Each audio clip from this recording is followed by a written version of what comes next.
So parents are thinking twice this morning about dropping their young children off at home-based daycare centers after the NYPD busted another illegal operation at a child care facility, this time in Harlem.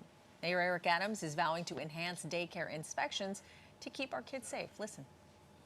Now we're finding, in addition to fentanyl, that in a similar setting, we've saw the presence of ghost guns. There is a law enforcement arm that we're going to continue to pursue.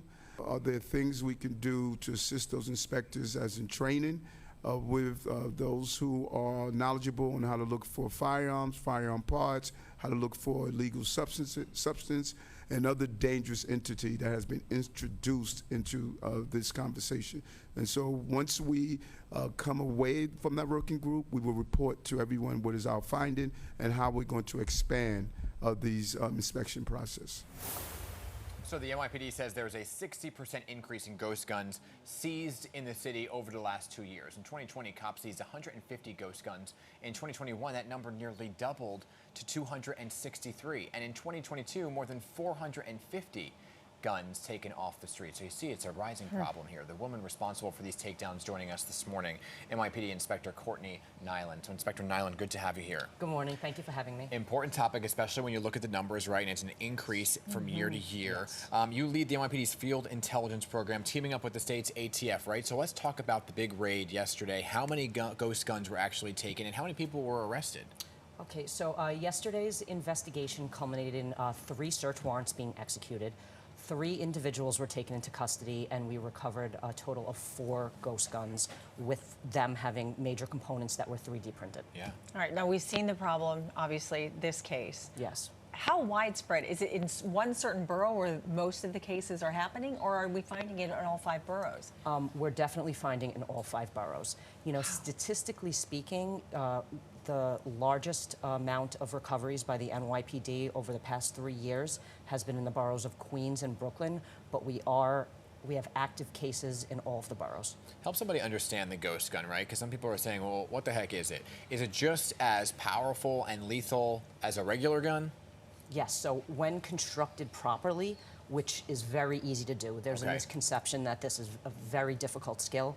It is not, especially with the multitude of online tutorials that are available to basically walk you through step by step in putting these firearms together. So when constructed properly, it is just as lethal, just as deadly, and can do just as much damage as a commercially made firearm. Yeah, and that's what's so frightening, is it seems like it's a younger group of people that are involved in this, and they're the more tech-savvy kids that are getting easy access to this stuff. Should there be some sort of, I don't know, licensing before they can even get this equipment to build these guns? Yes, well, definitely, as you just stated, we have seen this year more youth taking part in this gun building and this gun possession.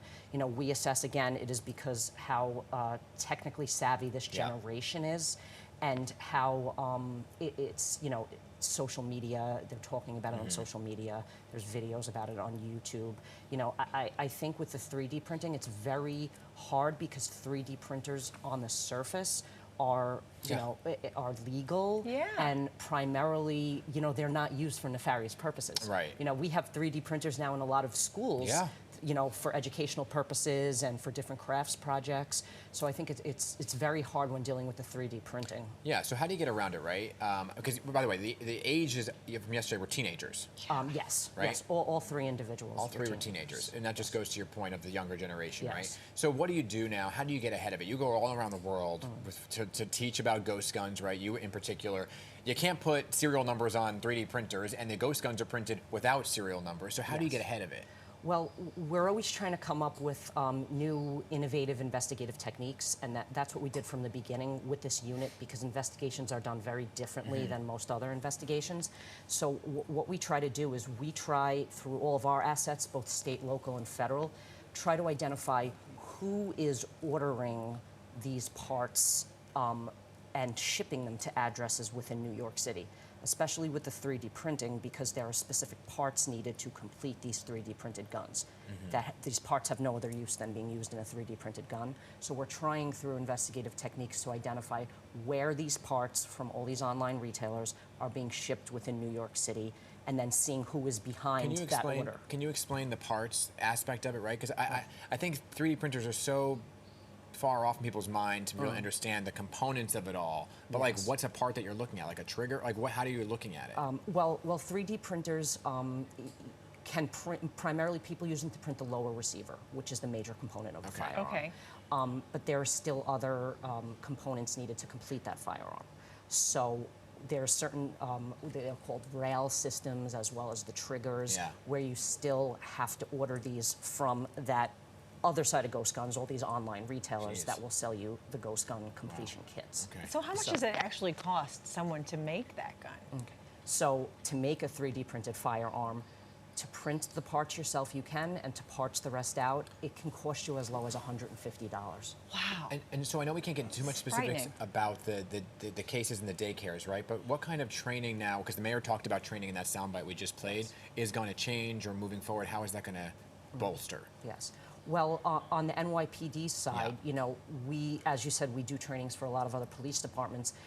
There are talks for us to potentially assist the inspectors with giving them training on potentially what to look for, you know, what you might think is something that, you know, most people don't think it might be a component of a gun, or might be indicative of gun manufacturing. And, you know, we would love to assist in that with the training, you know, if it could keep the community and keep, you know, children safe. Yeah, obviously a very challenging operation, challenging job, and we appreciate you coming in and talking about it this morning. Thank you so much. I appreciate you having me. Yeah. Thank you.